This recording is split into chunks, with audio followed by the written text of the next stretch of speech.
नमस्कार मित्रांनो, good afternoon. दुपारचे वाजले 1:30. बघा आज आमचे काम लवकर उरकले.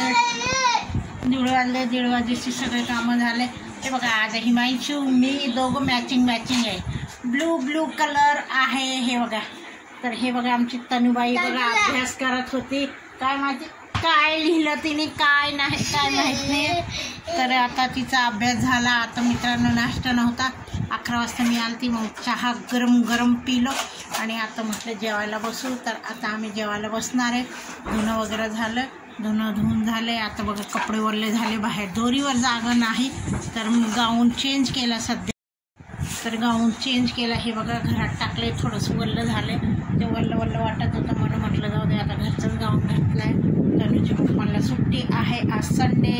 हे बघा बाहेर भांडे कुंडे सगळं घासून झाले.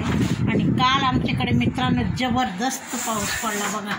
आज वातावरण छान झाले, थंड. आज नुसतं फॅन लागते, कूलर बिलर लागायची काही गरज नाही.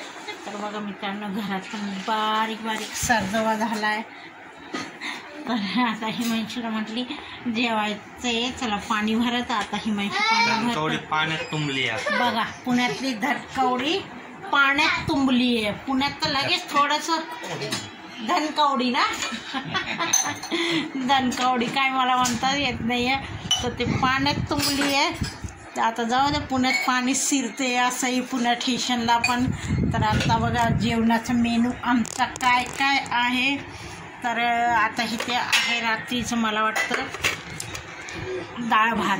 हां थोडासा उरला आहे तो शिळा भात आणि डाळ. आमचं हिमांशूलाच खूप आवडतं. आणि मी इथं बनवलेली भेंडी.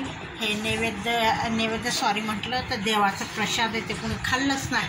ह्यांनी पूजा वगैरे केली आणि प्रसाद खाली ठेवला. त्यांना म्हणते पोरांना लगेच वाटून टाकत जाऊ.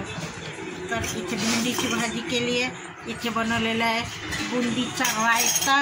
आज म्हटलं थोडंसं दही पण होतं आणि बुंदी पण होती. बघा कसलं भारी लागते. मला तर खूप आवडतं बुंदीचा रायता.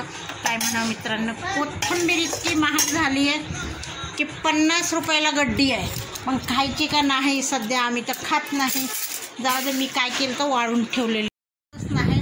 सध्या काय केलं तर मी कोथिंबीर वाळून ठेवली आहे. कसुरी मेथीसुद्धा बनवून ठेवलेली आहे, पण आठवणच नाही. आता मी